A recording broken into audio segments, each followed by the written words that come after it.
Silakan duduk Bapak Ibu Saudara yang dikasihi oleh Tuhan. Baik, Salam.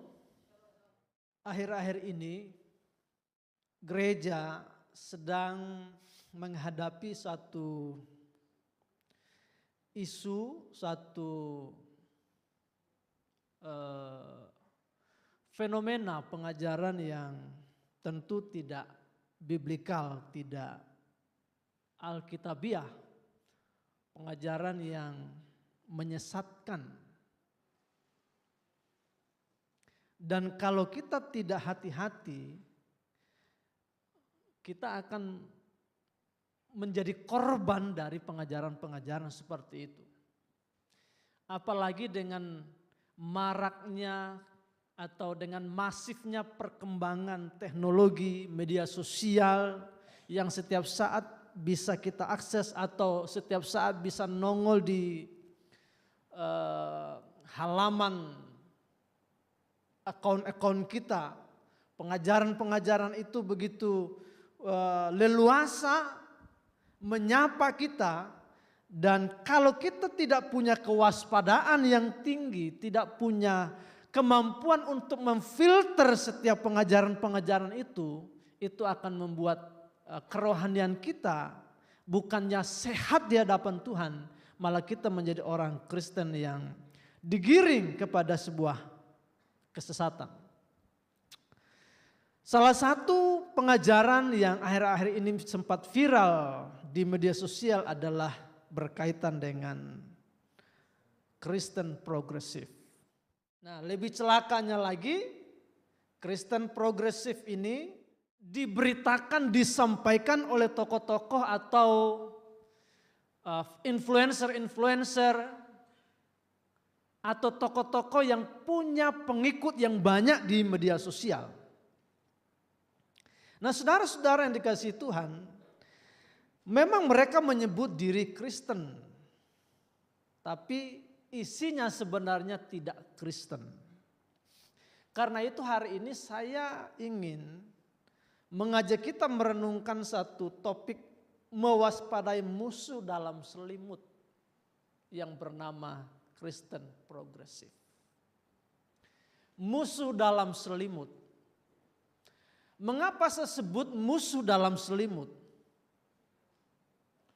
Karena mereka ada di tengah-tengah kita. Mereka mengklaim diri berasal dari tengah-tengah kita, dari lingkungan kita. Kemudian nasihat atau ajarannya adalah sesuatu yang palsu. Biasanya musuh dalam selimut itu berusaha memberikan suatu masukan, suatu nasihat yang kelihatannya baik, tapi sebenarnya itu palsu, tidak dari hati yang tulus. Kemudian tujuannya adalah untuk membawa kebinasaan, menghancurkan. Nah, saya mengawali kita membuka Alkitab kita dari 2 Petrus pasal yang kedua, ayat 1 sampai 3. Di sana dikatakan, sebagaimana nabi-nabi palsu dahulu tampil di tengah-tengah umat Allah, demikian pula di antara kamu ada guru-guru palsu.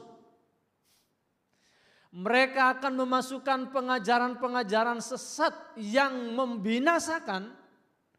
Bahkan mereka akan menyangkal penguasa yang telah menebus mereka. Dan dengan jalan demikian segera mendatangkan kebinasaan atas diri mereka. Ayat yang kedua, banyak orang akan mengikuti cara hidup mereka yang dikuasai hawa nafsu, dan karena mereka jalan kebenaran akan dihujat. Dan karena serakannya guru-guru palsu itu akan berusaha mencari untung dari kamu dengan cerita-cerita isapan jempol belaka. Tetapi untuk perbuatan mereka itu hukuman telah lama tersedia dan kebinasaan tidak akan tertunda. Perhatikan di sana Petrus mengingatkan kita bahwa guru-guru palsu ada di tengah-tengah umat Allah. Maka tidak heran mereka menyebut diri Kristen. Ada di tengah-tengah, tampil di tengah-tengah. Ya, memasukkan pengajaran-pengajaran yang sesat. Kalau kita tidak hati-hati di dalam menilai pengajaran-pengajaran yang senantiasa beredar, senantiasa masif kita dengar, kita lihat, kita saksikan lewat berbagai macam yang media yang akhir-akhir ini ada di tengah-tengah kita, kita tidak akan bisa bertumbuh menjadi orang Kristen yang sehat secara alkitabiah. Kita akan menjadi orang Kristen yang terjerumus pada penyesatan, saudara-saudara. Dan tentu itu akan membawa kehancuran kepada iman kita. Sebenarnya bagaimana atau apa sih Kristen progresif ini? Mereka menggunakan istilah progresif. Ya, memang istilah itu istilah yang positif sebenarnya. Yang menunjukkan suatu makna bahwa mengarah kepada suatu kemajuan, lebih mencair, lebih toleran, tidak kolot. Yaitu kelompok yang menolak ajaran tradisional gereja yang basicnya atau based on-nya pada Alkitab. Jadi orang-orang progresif ini lebih menekankan kepada nalar logis di dalam memahami kebenaran. Mereka memilih apa yang ingin dipercayai. Mereka juga memilih apa yang tidak ingin dipercayai. Jadi suka-suka mereka, yang penting menyenangkan secara pemikiran. Yang penting terlihat relevan, terlihat cocok, terlihat sesuai dengan perkembangan zaman, dengan tuntutan zaman. Sehingga orang-orang yang memiliki keyakinan Kristen progresif ini, mereka akan mengubah, mempreteli, menyesuaikan ajaran Alkitab agar diterima secara luas dan relevan dengan tuntutan dan perkembangan zaman. Hati-hati saudara-saudara. Alkitab dipaksa untuk sesuai dengan keinginan zaman ini. Seharusnya lah Alkitab menjadi cermin bagi kita yang hidup di zaman ini. Sehingga ketika ada yang salah dari kehidupan kita, ketika ada yang menyimpang dari perkembangan zaman, harusnya kita kembali menyesuaikannya dengan Alkitab. Bukan Alkitab, bukan kebenaran firman yang dipaksa untuk disesuaikan. Mereka melakukan itu demi diterima secara luas. Demi kekristenan diterima oleh semua kalangan. Maka mereka mengorbankan kebenaran-kebenaran yang hakiki, kebenaran-kebenaran yang absolut dari Alkitab. Nah tentu dalam perkembangan dalam sejarahnya Kristen progresif ini dipengaruhi oleh berbagai pandangan, filsafat, relativisme. Relativisme itu bahwa tidak ada kebenaran yang mutlak. Semua orang berhak membongkar kebenaran-kebenaran yang diyakini supaya menemukan kebenaran-kebenaran versi diri sendiri.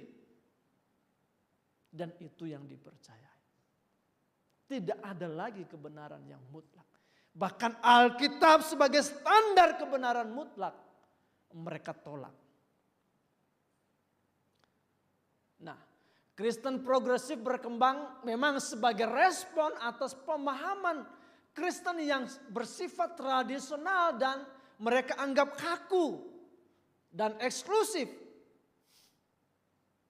Ya, nanti saya akan berikan daftar misalnya doktrin-doktrin atau ajaran-ajaran yang mereka tolak, mereka tidak sepakat, yang merupakan doktrin tradisional gereja, doktrin fundamental gereja yang tidak bisa diganggu-gugat. Dan itu adalah sesuatu yang final sebenarnya. Kristen progresif ini menekankan pada inklusivitas. Maksudnya adalah bahwa mereka memiliki prinsip hanya menerima segala-galanya. Menerima semua orang tanpa pengecualian. Karena mau menerima, karena ingin diterima itulah maka kebenaran Alkitab dikorbankan. Termasuk semua gaya hidup diterima. Karena fokusnya adalah mengasihi. Mengasihi, mengasihi. Tanpa memberi penilaian dan dalam tanda petik menghakimi apa yang dilakukan oleh orang-orang. Jadi sangat inklusif. Menerima termasuk semua gaya hidup. Mau gaya hidup sebrengsek apapun tidak peduli. Bahkan orientasi seksual yang menyimpang.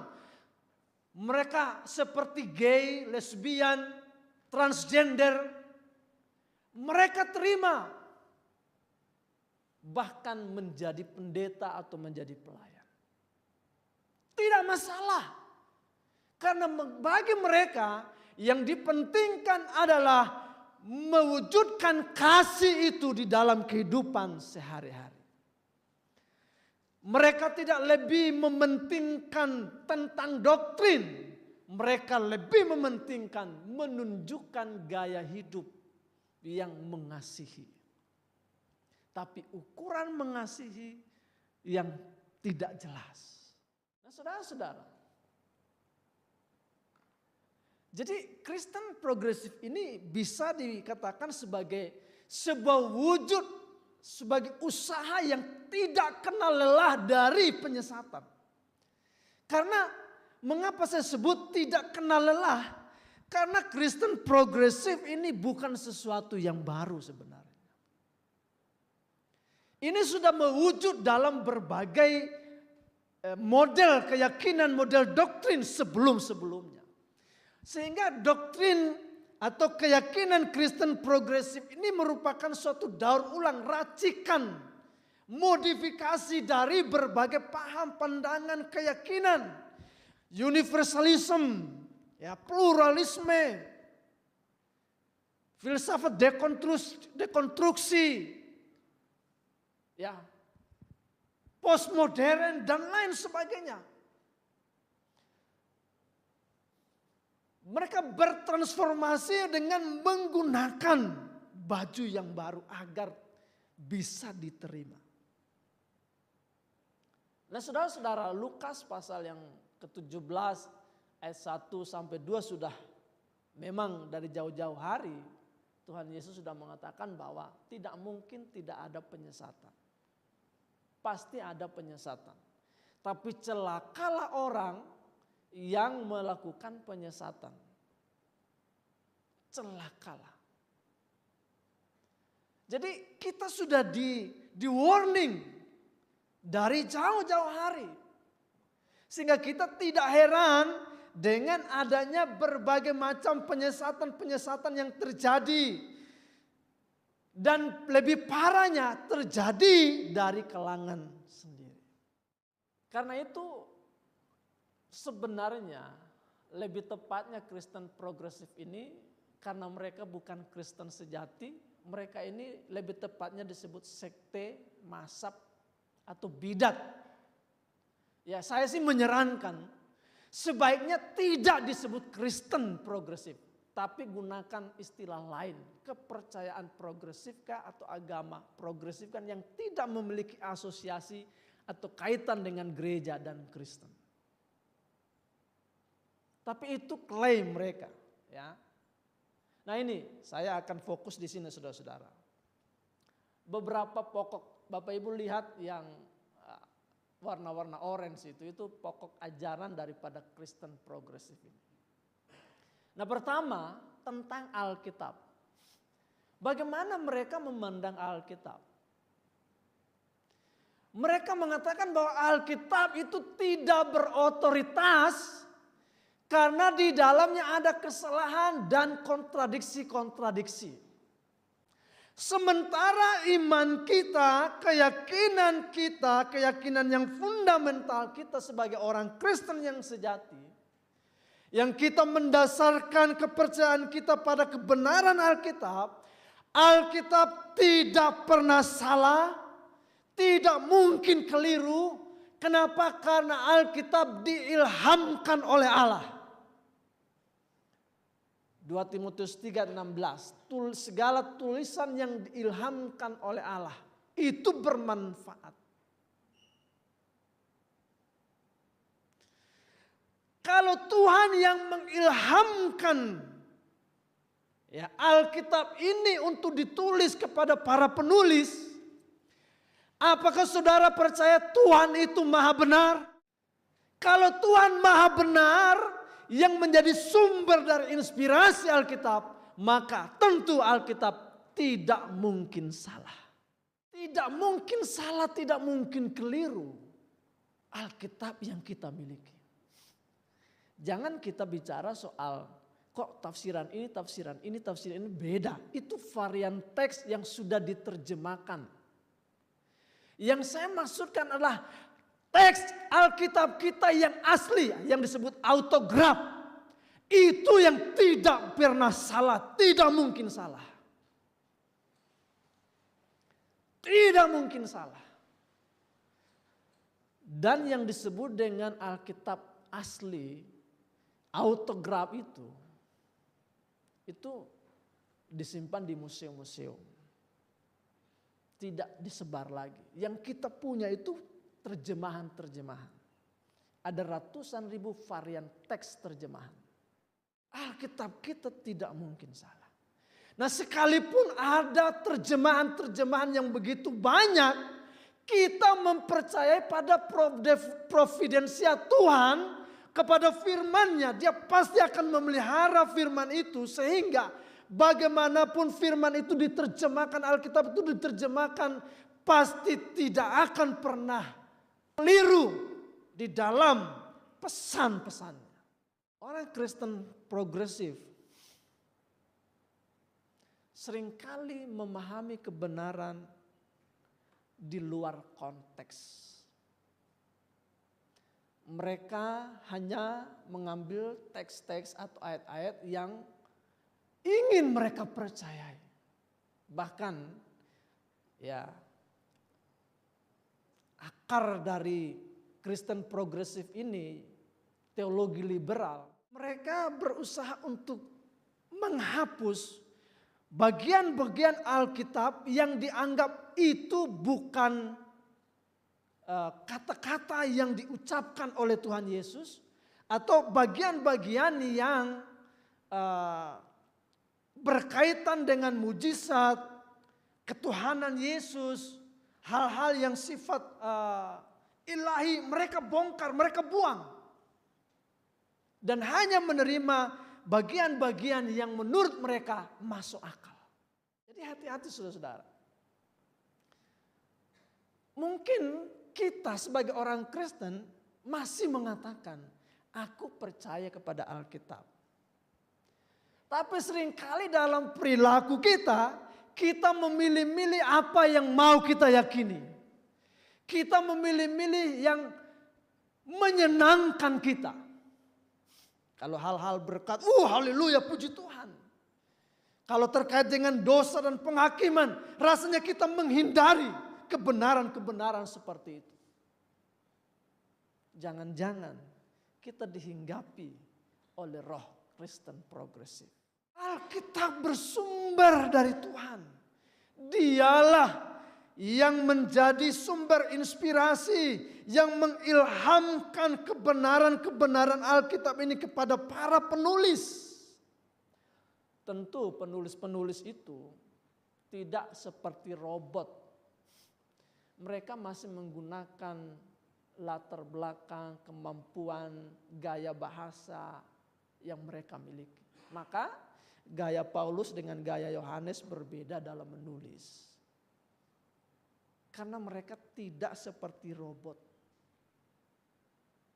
Tuhan memakai segala kemampuan dan latar belakang yang mereka miliki.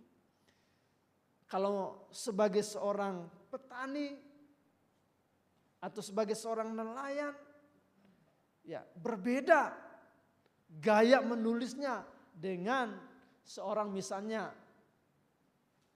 bangsawan. Dalam status kehidupan, dalam status sosial seperti apa, dalam situasi sosial kemasyarakatan seperti apa, ditulis pasti berbeda-beda satu dengan yang lain. Nah, itu yang pertama berkaitan dengan Alkitab. Ya. Yang kedua, mengenai Yesus Kristus. Kristen progresif mengatakan bahwa Yesus bukan satu-satunya keselamatan, jalan keselamatan.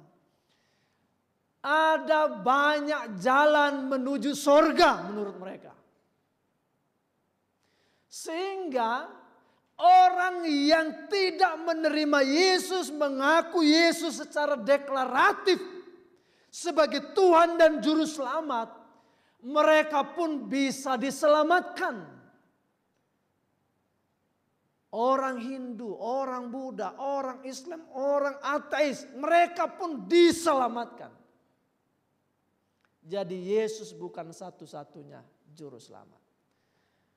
Kenapa saudara-saudara? Karena tadi mereka menekankan kepada inklusivitas dan kasih. Mereka hanya menerima tanpa pengecualian. Mereka ingin agar Injil, agar agama Kristen bisa diterima oleh semua orang.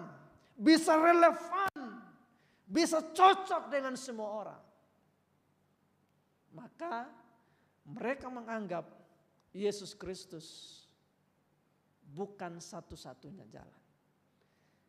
Padahal kita lihat dalam Yohanes 3:16, karena begitu besar kasih Allah akan dunia sehingga mengaruniakan Anak yang tunggal, supaya barang siapa yang percaya kepadanya. Hanya yang percaya kepada Yesus Kristus. Yohanes 14 ayat 6. Akulah jalan, kebenaran dan hidup. Yesus sendiri yang mengatakan akulah jalan, kebenaran dan hidup. Tidak ada seorang pun yang sampai kepada Bapa kalau tidak melalui aku. Satu-satunya jalan. Tidak ada yang bisa sampai kepada Bapa. Tidak ada yang bisa selamat tanpa melalui Yesus Kristus. Kisah Rasul pasal 4:12, di bawah kolong langit ini tidak ada nama lain yang olehnya manusia bisa diselamatkan kecuali nama Yesus Kristus. Nah, kalau kita buang bagian-bagian ayat ini, maka kita bukan Kristen yang sejati lagi. Eksklusivitas kekristenan, keunikan Kristus dibongkar habis. Sehingga mereka memiliki pemahaman bahwa di luar Yesus ada keselamatan. Saya tidak perlu menampilkan cuplikan-cuplikan video dari tokoh-tokoh Kristen progresif di Indonesia. Ya, Bapak Ibu sudah tahu yang beredar itu ya, salah satu pendeta Brian itu. Cuplikannya banyak di YouTube atau di media sosial. Tapi dia sendiri tidak konsisten. Tidak konsisten. Hari ini dia katakan bahwa ya bukan satu-satunya Yesus sebagai jalan keselamatan. Di hari berikutnya dia berubah lagi. Yesus satu-satunya setelah diserang habis-habisan. Jadi saya bicara soal Kristen progresif secara global. Ini pengajarannya seperti ini, saudara-saudara. Yesus bukan satu-satunya juru selamat. Bagi kita finalitas Kristus itu sudah selesai. Tidak ada lagi opsi lain selain Yesus jalan satu-satunya kepada Bapa di sorga. Tidak ada lagi. Lalu bagaimana mereka memandang Allah itu? Allah itu hanya dikenal sebagai Maha Kasih. Yang menerima siapa saja. Tidak peduli gaya hidupnya seperti apa. Karena Allah itu kasih, maka kita pun harus mengasihi orang-orang seperti itu. Tanpa menghakimi mereka, tanpa memberikan penilaian terhadap cara hidup mereka. Mereka lupa bahwa selain Tuhan itu Maha Kasih, Dia juga Maha Adil. Nahum pasal 1 ayat 3. Tuhan itu memang panjang sabar, besar kuasanya. Tapi Ia tidak sekali-sekali melepaskan orang yang berbuat jahat. Dia adil. Roma pasal yang kedua 48. Bapak Ibu juga bisa baca di sana. Keadilan Tuhan terhadap dosa, terhadap kejahatan. Pasti akan Dia nyatakan. Tuhan tidak bertinggal diam terhadap kejahatan, terhadap dosa. Kita tidak bisa atas nama kasih. Dia tutup mata terhadap kejahatan, terhadap dosa, terhadap penyimpangan. Justru karena kasihlah Ia menghajar. Justru karena kasihlah Ia ingin agar kita hidup bertanggung jawab. Bapak Ibu Saudara yang dikasihi Tuhan. Jadi kita jangan hanya mengenal Allah dengan tidak seimbang. Menekankan pada kasih. Betul bahwa Allah itu kasih. Betul bahwa kita harus hidup saling mengasihi. Kita harus menerima orang lain. Tapi bukan berarti kita kompromi terhadap dosa-dosa. Kita tutup mata terhadap kejahatan. Sehingga kita melegalkan segala macam cara. Perihal keselamatan. Ini berkaitan dengan keselamatan. Mereka mengatakan bahwa orang-orang yang bermoral baik pasti baik, pasti selamat.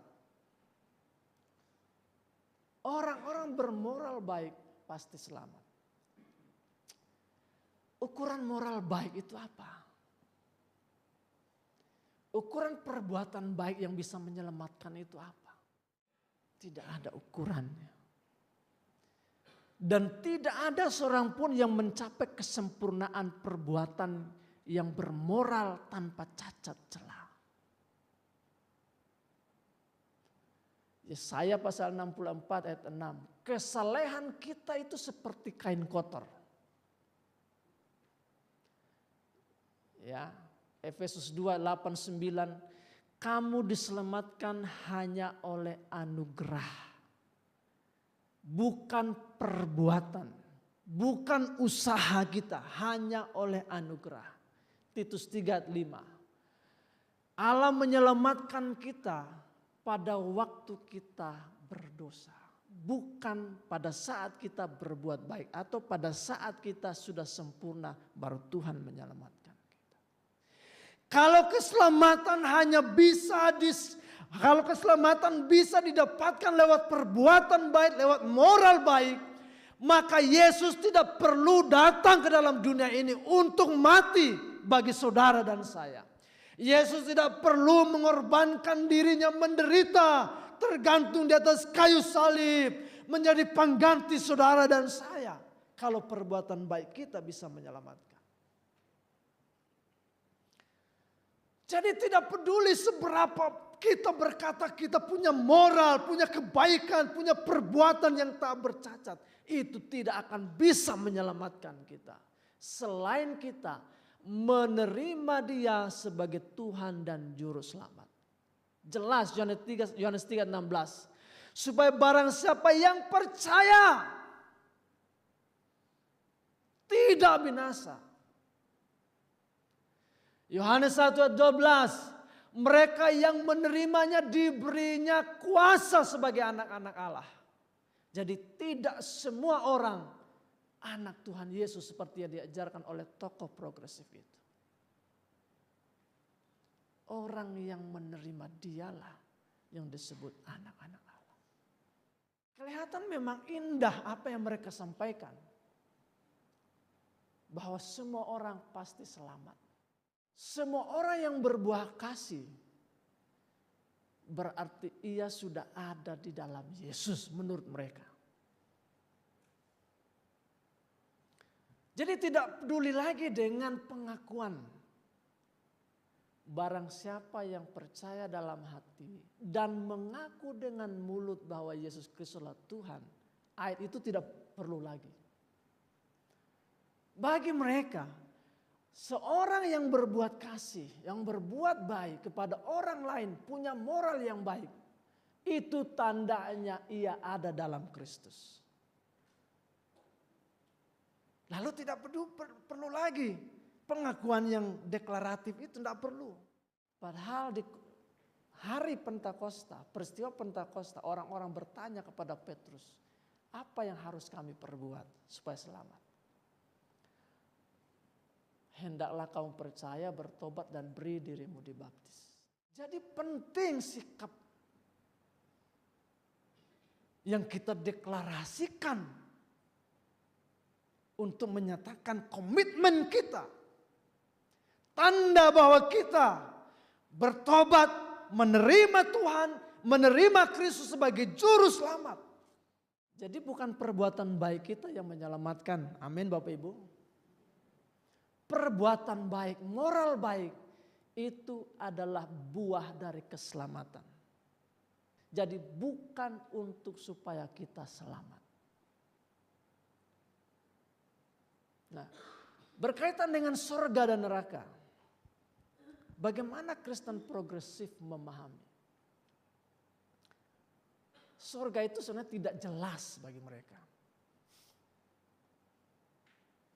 Surga itu hanya digambarkan sebagai suatu keabadian. Sedangkan neraka, justru neraka mereka tidak percaya ada neraka. Sebab bagaimana mungkin Tuhan yang maha baik mengirim orang ke neraka? Itu logis, menyenangkan. Kekristenan diubah, ajaran-ajaran fundamental kita diubah agar relevan, agar diterima, agar menyenangkan telinga orang-orang. Bagaimana mungkin Tuhan yang maha kasih menghukum, membawa orang ke neraka? Tidak mungkin. Maka neraka itu tidak ada. Tidak ada penghukuman. Yang ada adalah pelenyapan, nihilisme. Jadi tidak ada pertanggungjawaban di akhirat. Tidak ada pertanggungjawab di kekekalan. Sehingga dengan demikian kalau tidak ada pertanggungjawaban di kekekalan, ya suka-suka kita hiduplah. Mau hidup kayak apa kayak, mau berdosa kayak, mau orientasi seksualnya seperti apa kayak, tidak peduli. Yang penting kita saling menerima satu dengan yang lain. Saling menghargai, saling mengasihi. Tidak ada pertanggungjawaban di kekekalan. Sangat berbahaya. Sangat berbahaya. Alkitab dengan jelas bahwa sorga itu nyata. Sorga tempat kediaman Allah. Di mana Yesus pergi ke sana untuk menyediakan tempat bagi kita sehingga di mana dia berada kita pun ada bersama dengan dia kelak. Sorga itu adalah sebuah tempat yang nyata yang Tuhan berikan, yang Tuhan siapkan bagi orang-orang yang percaya, orang-orang yang hidup dalam kebenarannya. Dan neraka juga itu adalah sebuah tempat yang nyata yang Tuhan siapkan bagi orang-orang yang hidup di luar kebenaran. Ya, Wahyu pasal 21:8, di sana ada teratap kertak gigi, ada penyiksaan, lautan api, belerang yang tidak akan pernah padam, tidak akan pernah habis. Siang dan malam orang akan disiksa, mengalami penderitaan. Jadi saudara-saudara, dengan meyakini ada sorga dan neraka, tentu ini akan memacu kita untuk hidup bertanggung jawab. Hidup lebih baik, hidup mengasihi Tuhan, melakukan kebenaran-kebenarannya. Sebab itu akan dipertanggungjawabkan kelak di kekekalan. Jadi tidak seperti pengajaran Kristen progresif yang tidak mempercayai surga atau neraka. Bagaimana dengan dosa? Bagi mereka dosa itu bukan sesuatu yang serius.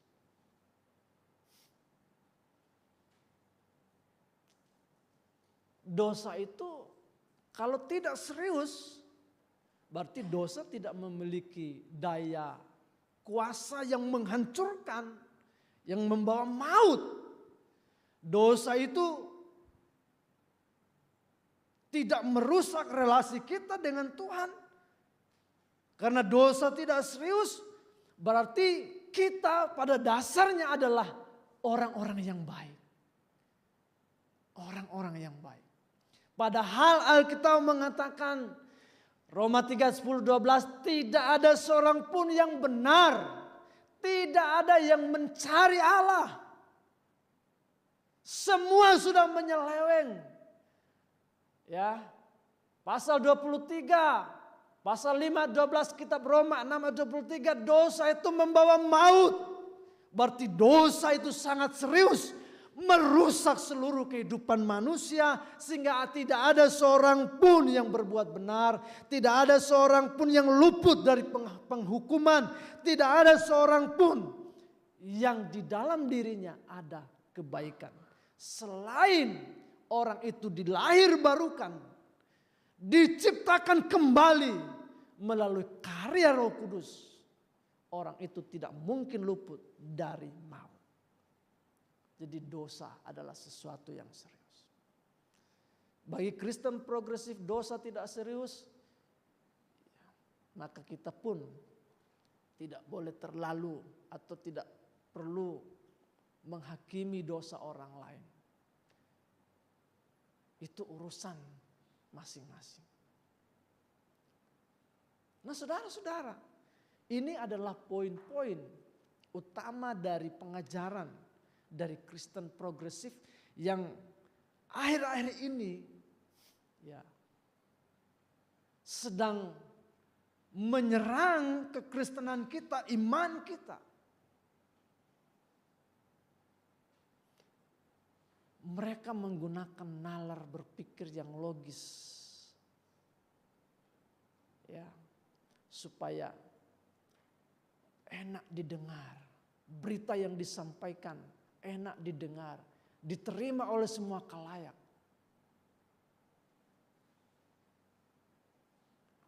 Sehingga kita harus menyadari bahwa tantangan iman, tantangan kita orang Kristen, apologetika Kristen, pembelaan iman kita dewasa ini digempur habis-habisan dari berbagai sisi. Baik dari eksternal, orang-orang yang tidak seiman, orang-orang yang ya tidak berada bersama dengan keyakinan sama dengan kita. Itu kita tidak perlu bahas lagi. Karena sepanjang sejarah terlalu banyak buku, terlalu banyak ajaran yang menyerang. Tapi juga kita tidak boleh lengah. Justru penyesatan itu dari pihak internal kita. yang mengklaim diri Kristen, tapi sebenarnya bukan Kristen. Mereka seperti Petrus katakan, mereka guru-guru palsu yang ada di tengah-tengah kita, mengajarkan ajaran-ajaran yang menyesatkan, menolak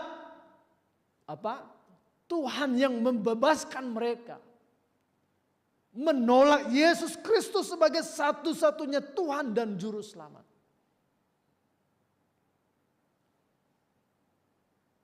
Jadi saudara-saudara yang dikasihi oleh Tuhan, kita harus mempunyai usaha untuk mewaspadai. Caranya bagaimana? Tentu kita harus bertekun dalam membaca dan mempelajari Alkitab. Sebab itu sumber, fondasi dari keyakinan kita. Ya, gerakan-gerakan membaca Alkitab yang digelorakan lewat kambium itu positif bagi kita tentu. Tapi seringkali itu menjadi rutinitas dan kewajiban. Laporan, bukan itu. Tapi jadikan itu sebagai satu habit yang akan menguatkan kerohanian kita, menguatkan iman kita, sehingga kita memiliki kemampuan filter yang baik terhadap ajaran-ajaran, apakah ini sesuai dengan Alkitab atau tidak. Bertekun dalam membaca dan mempelajari Alkitab.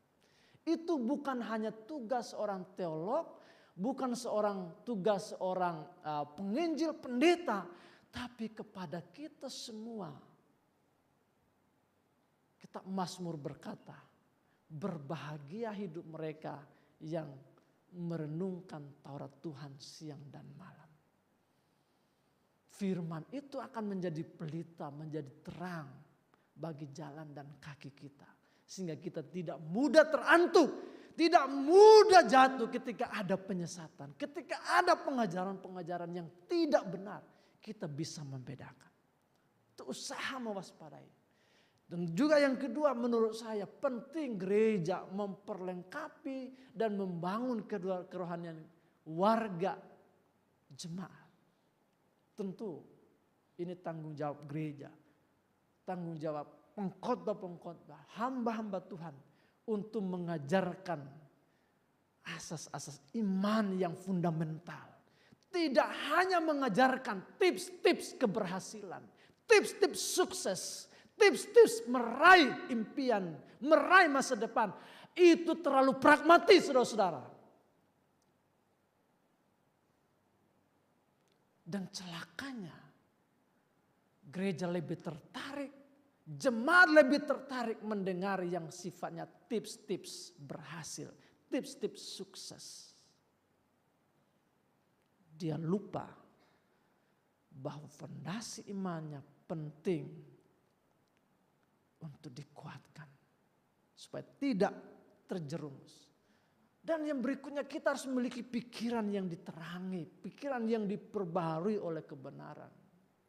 Kalau pikiran kita tidak diterangi oleh kebenaran, pikiran kita masih ngaco-ngaco, pasti kita akan memilih-milih mana yang ingin kita dengar, mana yang ingin kita percayai, mana yang tidak ingin kita percayai.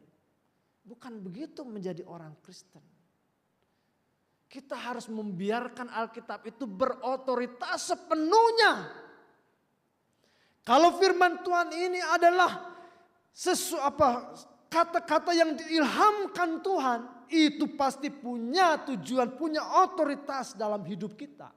Sehingga kita tidak boleh memilih-milih mana yang ingin kita percaya, mana yang tidak ingin kita percaya. Jangan seperti itu. Bahkan dari kejatuhan, kegagalan hamba-hamba Tuhan yang diceritakan dalam Alkitab, ada pelajaran-pelajaran penting bagi kita. Jangan beri ruang atau kompromi. Paulus sudah menegaskan itu kepada jemaat di Korintus juga. Kamu terlalu sabar terhadap pengajar-pengajar itu. Jangan kompromi, jangan beri ruang. Sekalipun itu menyenangkan di dalam pemikiran kita, dalam logika kita. tanpa sadar kita sudah memberi ruang pada hal-hal yang menggerogoti iman kita. Lalu berikutnya adalah senantiasa berjuang membangun iman dan memohon pimpinan Tuhan setiap hari.